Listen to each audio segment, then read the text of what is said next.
A very good morning to all of you. Today we are going to continue our remaining topic, that is displacement value. So as per previous lecture, we already discussed about what we calculate displacement value, but in this lecture we learn about their calculations, means how to calculate and calibrate molds. So displacement value हमने उसको previous lecture में भी discuss किया था कि हम उसको क्यों करते हैं. ओके, सो मोल्ड को हम कैलिब्रेट करने के लिए डिस्प्लेसमेंट वैल्यू का यूज़ करते हैं. मींस जो भी वॉल्यूम होता है सपोजिटरी मोल्ड का वो यूनिफॉर्म होता है. ओके, बट जो भी मेडिकामेंट्स या जो भी हम बेस यूज़ करते हैं, ओके, सपोजिटरीज को प्रिपेयर करने के लिए, तो जो उसका वेट होता है और जो उसकी डेंसिटी होती है मेडिकामेंट्स की और बेसिस की, वो डिफरेंट होती है. सो एक पर्टिकुलर सपोजिटरी को प्रिपेयर करने के लिए हम उसको प्रिपेयर करने से पहले जो मोल्ड होता है उसको कैलिब्रेट करते हैं हम. ओके, सो ये सब मीन्स डन होता है ये सब वर्क कि हमको सपोजिटरीज का एक सेट, मीन्स सपोजिटरी बेस लेकर हमको एक सपोजिटरी प्रिपेयर करना होती है, ओनली कंटेनिंग जिसके अंदर सपोजिटरी होता है. ओके, मीन्स सपोजिटरी बेस होता है, उससे हमको सपोजिटरी प्रिपेयर करनी होती है. देन फिर उसके बाद उसकी कैलकुलेट मीन्स उसकी डिस्प्लेसमेंट वैल्यू हमको निकालना होती है. देन फिर हम चेक करते हैं कि उसके अंदर कितना जो वॉल्यूम है मेडिकामेंट्स की वो कितना बेस को डिस्प्लेस कर रही है. ओके, तो हम डिस्प्लेसमेंट वैल्यू क्यों करते हैं कि जो भी मेडिकामेंट्स जो भी मीन सपोजिटरी मोल्ड हम यूज़ करते हैं उसका जो साइज होता है, ओके, वो यूनिफॉर्म होता है, उसका जो वॉल्यूम होता है वो यूनिफॉर्म होता है. बट डिफरेंस क्या होता है सिर्फ, और क्या वेरी होता है कि जो ड्रग होता है, जो भी मेडिकामेंट हम यूज़ करते हैं और जो भी बेस हम यूज़ करते हैं, उसकी जो डेंसिटी होती है, जो उसका मास होता है, उसका जो वॉल्यूम होता है, वो सब डिफरेंट होता है. ओके, तो on the basis of their densities हम उसको मोल्ड के अंदर उसको कैलिब्रेट करना होता है. देन फिर हम उसको डिस्प्लेसमेंट वैल्यू निकालते, देन फिर हम उसको प्रिपेयर करते हैं एक्चुअल सपोजिटरीज को. सो डिस्प्लेसमेंट वैल्यू क्या होती है कि displacement value quantity of drug which displaces one part of the base. Means ऐसी क्वांटिटी होती है ड्रग्स की जो बेस के एक पार्ट्स को डिस्प्लेस करती है, उसकी पोजीशंस को वहां से हटाती है, उसको डिस्प्लेस करती है. ओके, तो वो होती है displacement value. So displacement value हम उसको कैसे जो मेडिकामेंट्स होती है उसको हम कैसे उसको डिटरमाइन करते हैं, कैसे उसको कैलकुलेट करते हैं. सो हमारे पास मीन्स ये कैलकुलेशन दिया है बोर्ड्स पर. ओके, सभी को दिख रहा हूँ यहाँ पर क्लियरली. ओके, सो जो भी डिस्प्लेसमेंट वैल्यू होती है मेडिकामेंट्स की, ओके, जो कि बेस को डिस्प्लेस करता है one part of the base को, तो हमको वो इस कैलकुलेशन के through on the basis of this calculation हमको उसको कैलकुलेट करना होता है. ओके, तो सिंपल 5 स्टेप्स का कैलकुलेशन है. ओके, सो डिस्प्लेसमेंट वैल्यू को कैलकुलेट करने से पहले हमको क्या करना होता है कि हम पहले जो भी हमारा मोल्ड होता है उसके अंदर सिर्फ बेस से हम सपोजिटरी को प्रिपेयर करते हैं. ओके, सो फर्स्ट स्टेप के अंदर हमको करना क्या है कि prepare and way 6 suppositories containing base. Okay, जिसको हम 1 ग्राम कंसिडर करते हैं.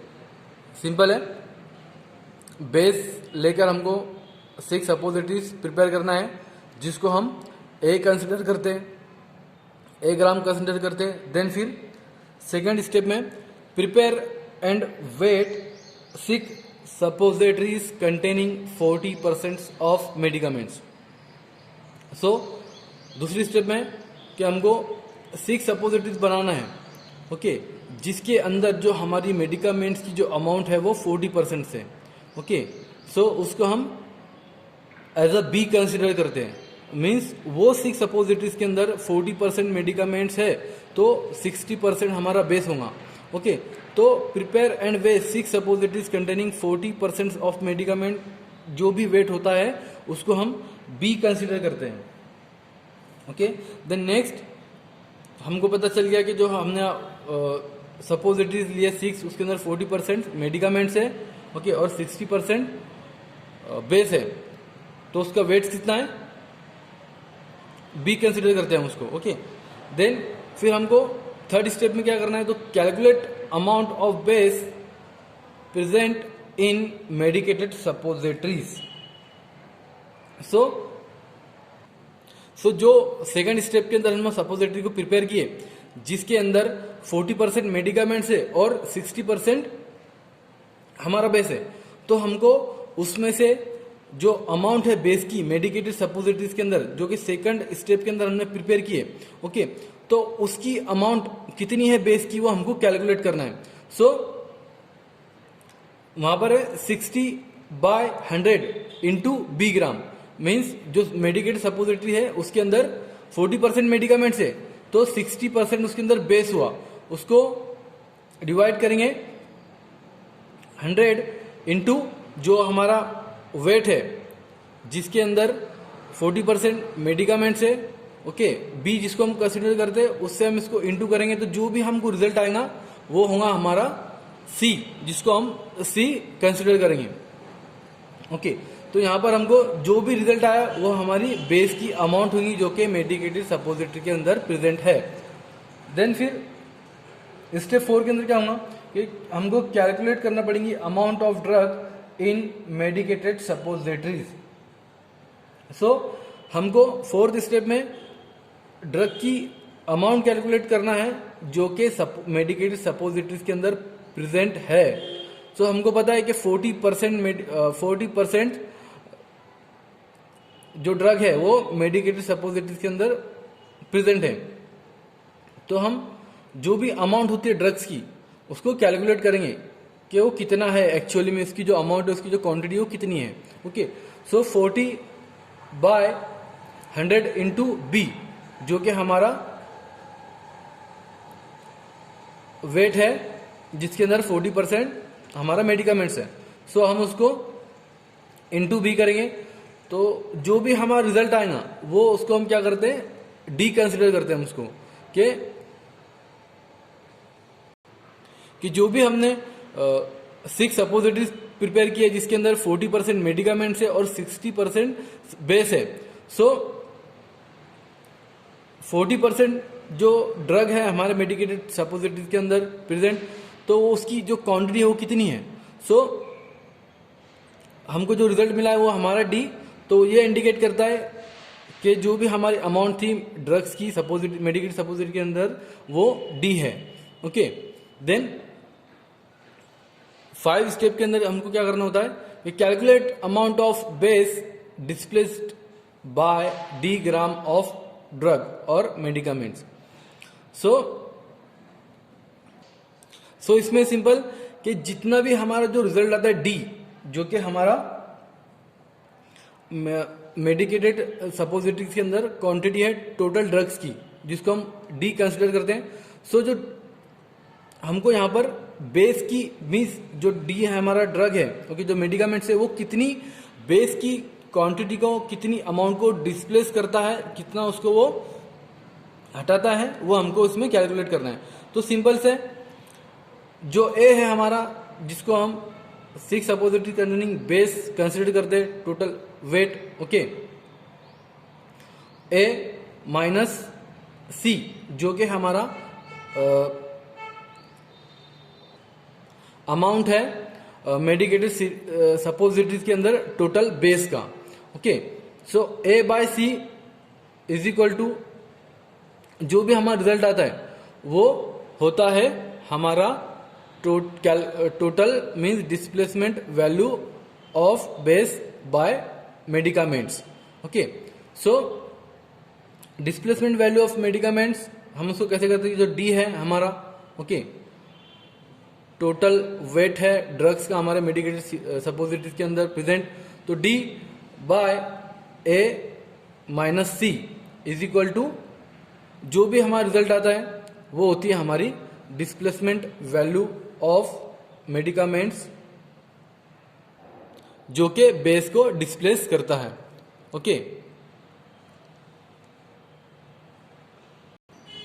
देन नेक्स्ट आते हैं फिर एग्जाम्पल पे डिस्प्लेसमेंट वैल्यू के उसको एग्जाम्पल के थ्रू उसको कैसे कैलकुलेट किया गया यहाँ पे। ओके, सो हमको सिंपल इसमें करना क्या है, calculate the displacement value of zinc oxide in theobroma oil suppositories containing 40% of zinc oxide.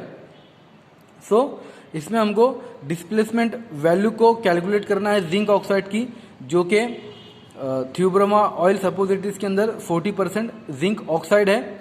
Okay, जो कि जिसको प्रिपेयर किया गया है 1 ग्राम ऑफ मोल्ड के अंदर, जिसका जो वॉल्यूम था मोल्ड का वो 1 ग्राम का था। ओके, तो the weight of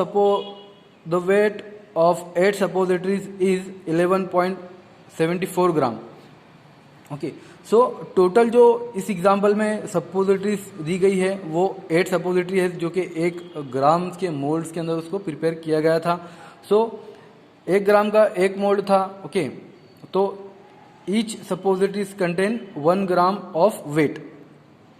so total 8 suppositories यहाँ पर है, तो उसका टोटल वेट कितना हुआ 8 ग्राम। तो the weight of 8 suppositories containing theobroma oil mean हमारा base. Okay, so 1 suppositories containing 1 gram of weight into 8 suppositories, तो टोटल वेट कितना हुआ उसका 8 gram of total suppositories. Okay, then next weight of 8 suppositories containing 40% of zinc oxide. Okay, जो कि हमारा B है, जैसे वहां पर हमने उसको बोर्ड पर उसको देखे थे ऑलरेडी। सो जो भी 8 सपोजिटरीज है उसका जो वेट है वो कितना 8 है, और टोटल सपोजिटरीज भी 8 है, जिसके अंदर 40% जो है जिंक ऑक्साइड मेडिकामेंट्स उसके अंदर प्रेजेंट है। ओके, तो 8 सपोजिटरीज का वेट कितना है टोटल 11.74 ग्राम। ओके, जिसके अंदर 40% हमारा मेडिकामेंट्स प्रेजेंट है।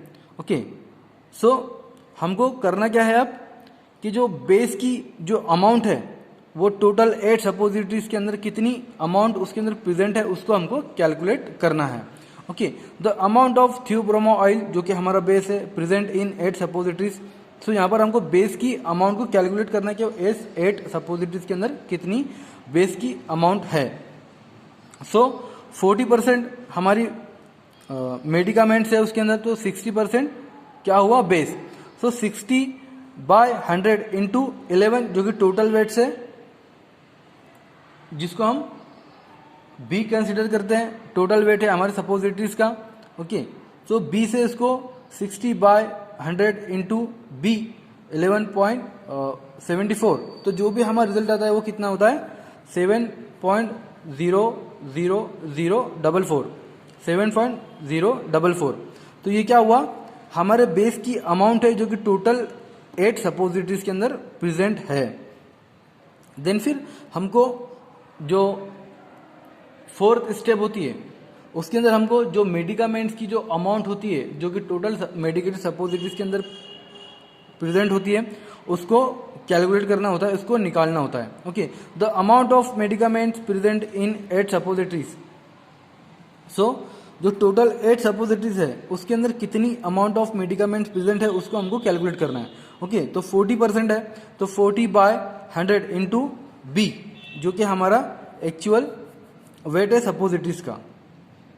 तो 40/100 इंटू 11.74। सो कितनी अमाउंट होती है मेडिकामेंट्स की जो कि हमारी 8 सपोजिटरीज के अंदर प्रेजेंट है 4.696 ग्राम। ये टोटल मेडिकामेंट्स की अमाउंट है जो कि 8 सपोजिटरीज के अंदर प्रेजेंट है। ओके, सो नेक्स्ट आते हैं फिर लास्ट प्रोसीजर पे, जिसको हम 5th नंबर की जो होती है। सो इसमें हमको कैलकुलेट करना होता है अमाउंट ऑफ बेस जो कि हमारा ड्रग डिस्प्लेस करता है। ओके, सो हमको यहाँ पर जो बेस की जो अमाउंट है जो कि मेडिकामेंट्स उसको डिस्प्लेस कर रही है, तो कैसे इसको डिस्प्लेस करते हैं हम जो टोटल वेट होता है हमारा सपोजिटरीज मीन्स टोटल सपोजिटरीज का वेट होता है जो कि बेस कंटेनिंग होती है, सिर्फ बेस से बनी होती है, तो वो टोटल 8 ग्राम की है। ओके, जिसको हम ए कंसिडर करते हैं यहाँ पर 8 माइनस सी, जो कि टोटल अमाउंट है बेस की जो कि सपोजिटरीज के अंदर प्रेजेंट है। ओके, तो ए माइनस सी, जिसमें से मीन्स 8 माइनस 7.044, तो ये क्या होता है इज इक्वल टू 0.956 ग्राम। तो ये है डिस्प्लेसमेंट अमाउंट जो कि हमारा ड्रग बेस को डिस्प्लेस करता है। ओके, देन फिर डिस्प्लेसमेंट वैल्यू कैसे निकालते फिर हम ऑफ मेडिकामेंट्स की displacement value. So displacement value of medicaments is equal to D means medicaments present in 8 suppositories. So जो अमाउंट होती है हमारी मेडिकामेंट्स की जो सपोजिटरीज के अंदर प्रेजेंट होती है उससे जो कि डिस्प्लेस करती है बेस को, उसको हम डिवाइड करते हैं, देन जो भी हमारा रिजल्ट आता है वो होती है हमारी actual displacement value of medicaments. Okay, so ये आपको याद रखना है क्योंकि बहुत इंपॉर्टेंट टॉपिक है ये, और आगे भी एग्जाम में ये पूछा जाने वाला है। ओके, और पूछा जाता है मोस्ट टाइम, ज़्यादातर पूछा गया है ये एग्जाम में, तो ये बहुत इंपॉर्टेंट टॉपिक है आपके लिए। ओके, देन नेक्स्ट आता है फिर आपका लास्ट टॉपिक आता है चैप्टर का पेसरीज। सो पेसरीज क्या होती है? पेसरीज सिर्फ हम उसको मीन्स ऐसे प्रिपरेशन होता है जिसको हम सिर्फ वजाइना के अंदर उसको इंसर्ट करने के लिए उसको यूज़ करते हैं, मीन्स हम उसको वजाइनल प्रिपरेशन भी कहते हैं। ओके, जो कि लार्जर होते हैं, इनकी जो साइज होती है लार्जर होती है, मीन जो रेक्टल सपोजिटरीज जो होते हैं उसके कंपेयर में ये जो पेसरीज जो होती है ये थोड़ी लार्ज होती है, मीन्स की जो वेट जो होता है ये थोड़ा ज़्यादा होता है, मीन्स 4 to 8 ग्राम के वेट होता है पेसरीज का, और उससे ज़्यादा भी सकता है। ओके, बट पेसरीज की जो शेप होती है वो थोड़ी कॉनिकल शेप की होती है, वेड शेप की होती है, और थोड़ी रॉड शेप की पेसरीज होती है। बट अभी के दिनों में क्या हुआ है कि जो भी मीन्स जो पेसरीज है और जो सपोजिटरीज है जिसको हम वजाइना को मीन्स वजाइनल इन्फेक्शन के लिए इसको ट्रीट करने के लिए यूज़ करते हैं, सो अभी सिर्फ स्पेशल शेप की मीन्स सपोजिटरीज या फिर पेसरीज अभी मार्केट में मीन्स आने लग गई है। ओके, सो मीन्स एक उसके साथ मीन्स एक एप्लीकेटर मिलता है साथ में, कि जो भी पेसरीज होती है वो एप्लीकेटर में उसको प्लेस करके एप्लीकेटर को वाइडानल कैविटी के अंदर उसको इंसर्ट करते हैं। ओके, जिसकी वजह से वो अंदर अप्लाई हो जाती है। सो अभी मीन्स थोड़ा एडवांस पेसरीज यूज़ की जाती है वाइडानल इन्फेक्शंस को उसको ट्रीट करने के लिए।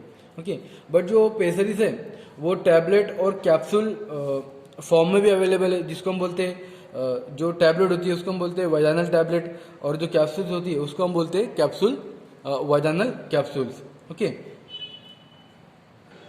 देन नेक्स्ट आता है फिर uses of pessaries, means pessaries को किस कंडीशन में यूज करते हैं उसको।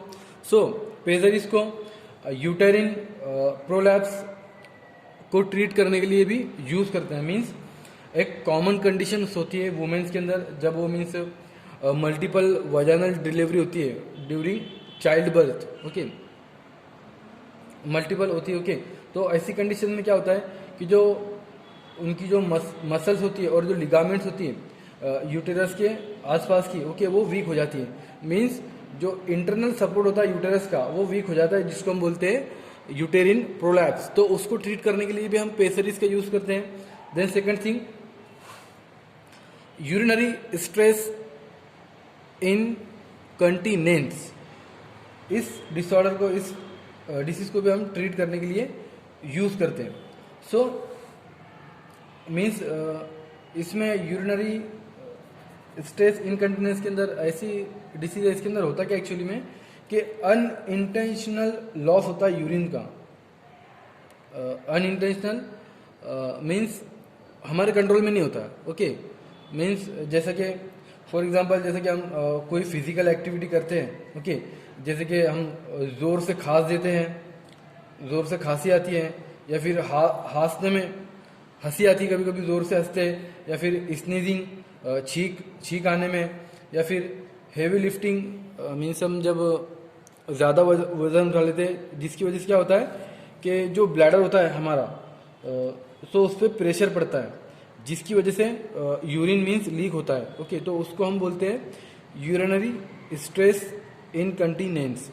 सो उसको ट्रीट करने के लिए भी हम पेसरीज का यूज़ करते हैं। देन सेकंड होता है, थर्ड होता है incompetent cervix. So incompetent cervix means lower part जो होता है यूटेरस का, वो डायरेक्टली वजाना के अंदर ओपन होता है। ओके, सो वो जो सर्विक्स जो होता है वो नॉर्मली क्लोज हो जाता है। ओके, तो उसको ट्रीट करने के लिए, उसको ओपन करने के लिए भी हम पेसरीज का यूज करते हैं। ओके, देन नेक्स्ट आता है फिर रिट्रोवर्टेड यूटेरस, उसको ट्रीट करने के लिए भी हम यूज करते हैं। मीन्स इसके अंदर जो यूटेरस जो होता है वो बैकवर्ड पोजीशन के अंदर कर्व हो जाता है। मीन्स वो बैकवर्ड पोजीशन के अंदर वो क्या होता है, वो मूव हो जाता है। ओके, तो उसको हम बोलते हैं, ऐसी कंडीशन को रिट्रोवर्टेड यूटेरस। ओके, सो इन सब कंडीशंस के लिए, या फिर जो भी इन्फेक्शंस होता है, ओके, वाइडाइन इन्फेक्शन, उसको भी ट्रीट करने के लिए हम पेसरीज का यूज करते हैं। ओके, देन नेक्स्ट आता है फिर method of preparation of पेसरीज। So simple यहाँ पर फॉर्मूला दिया गया है, उसको लैक्टिक एसिड जिसके अंदर हमको 5 ग्राम लेना है, और ग्लिसरो जिलेटिन बेस हमको यूज करना है 100 ग्राम, उसके थ्रू हमको पेसरीज प्रिपेयर करना है। सो सबसे पहले उसकी जो प्रोसीजर होती है उसमें क्या करना होता है, जो भी हम मोल्ड का यूज करते हैं उसको लिब्रिकेट करना होता है लिक्विड पैराफिन और अरेचिस ऑयल के साथ। फिर उसको डाउन मीन्स उसको इन्वर्ट पोजीशन पे उसको रख देते हैं उसको कूल होने के लिए, कि जो एक्सेस लुब्रिकेटिंग एजेंट जो उसके अंदर है वो रिमूव हो जाए। देन फिर जो ग्लिसरीन है, ओके, उसको हीट करते हैं हम चाइना डिश के अंदर 100 डिग्री सेल्सियस पे, और उसको हॉट होने के लिए हम रख देते हैं वाटर बाथ के अंदर। देन फिर हम उसके अंदर जिलेटिन जो होता है, ओके, उसको ऐड करते हैं वाटर के अंदर। देन फिर उसको जेंटली स्टर करते हैं कि जो भी मटेरियल है वो गीला हो जाए। ओके, देन फिर उसके अंदर हॉट ग्लिसरीन जो कि हमने उसको वाटर बाथ पे रखा था उसको हम उसके अंदर ऐड करते हैं। देन फिर अगेन उसको हम चाइना डिश के अंदर उसको हीट करते हैं, और 15 मिनट्स तक के, ओके, जब तक कि हमको एक क्लियर सॉल्यूशन हमको नहीं मिलता तब तक के हम उसको हीट करते हैं। ओके, देन फिर हमको वहाँ पर एक बेस मिलता है जिसको हम बोलते हैं ग्लिसरो जिलेटिन बेस प्रिपेयर होता है। देन फिर हम उसको एडजस्ट करते हैं उसके वेट पर 100 ग्राम bye evaporating of the water. Means जो एक्सेस वाटर होता है उसके अंदर एक्सेस अमाउंट ऑफ वाटर उसको हम इवेपोरेट करते हैं उसको हीट करके, कि वो मीन्स 100 ग्राम का जो ग्लिसरो जिलेटिन बेस है वो वहाँ पर एडजस्ट हो सके। देन फिर जो 5 ग्राम जो बेस होता है उसको हम रिमूव करते हैं मेटल स्पून से, या फिर with the help of spatula. Then फिर वो कितना बचता है, फिर 95। देन फिर 95 के अंदर हमको 5 ग्राम हमारा लैक्टिक एसिड उसके अंदर ऐड करना था। देन फिर उसको हम अच्छे से उसको स्टर करते हैं और उसको चील्ड करते हैं मोल्ड के अंदर उसको पोर करके। ओके, देन फिर मोल्ड को हम ओपन करते हैं, और जितना देर से हम अगर उसको मोल्ड को ओपन करेंगे तो उतना अच्छा है, क्योंकि जो लैक्टिक एसिड होता है वो ग्लिसरो जिलेटिन मास के साथ वो मीन्स जल्दी सेट नहीं होता। ओके, जिसका जो लोअर मीन्स उसका लोअर सेटिंग पॉइंट होता है, जिसकी वजह से लैक्टिक एसिड और ग्लिसरो जिलेटिन मास सेट नहीं हो पाते। तो जितना उसको हम देर से उसको ओपन करेंगे मोल्ड को, उतना वो अच्छा सेट होके निकलेगा। ओके, देन फिर उसको ओपन करने के बाद मोल्ड को पेसरीज को इंडिविजुअली वैक्स पेपर के अंदर उसको रैप करके उसको रख देना होता है। ओके, तो ये था preparation method of pessaries. Then next आता है फिर उसका स्टोरेज कंडीशंस। सो जो भी पेसरीज होती है उसको कूल प्लेस पे इसको स्टोर करके रखना होता है। ओके, देन फिर उसकी लेबलिंग, जो लेबलिंग होती है उस पर हमको स्पेशल इंस्ट्रक्शन उस पर देना होती है उसके लेबल पे कि उसको जब भी लेना है, ओके, जब भी उसको इंसर्ट करना है तो उस पर लेबल करना होता है पेसरीज पे कि उसको थोड़ा, जो भी पेसरीज है उसको थोड़ा मॉइस्ट करो, ओके, वाटर में उसको मॉइस्ट करना होता है कि वो थोड़ा मीन्स चिपचिपा हो जाए, थोड़ा गीला हो जाए, ओके, कि वो इजीली वजाना के अंदर वो इंसर्ट हो जाए, ओके। तो उस पर हमको एक स्पेशल मीन्स इंस्ट्रक्शन भी लिखना होती है लेबलिंग के टाइम कि उसको जब भी हमको उसको यूज़ करना है तो उसको थोड़ा मॉइस्ट करके, उसको थोड़ा गीला करके इसको यूज़ करना है, ओके। तो ये है सिंपल आपका पेसरीज। यहाँ पर हमारा जो चैप्टर है, चैप्टर नंबर 9, ओके, वो एंड हुआ फाइनली, ओके। नेक्स्ट लेक्चर में हम देखेंगे चैप्टर नंबर 10 के बारे में, ओके।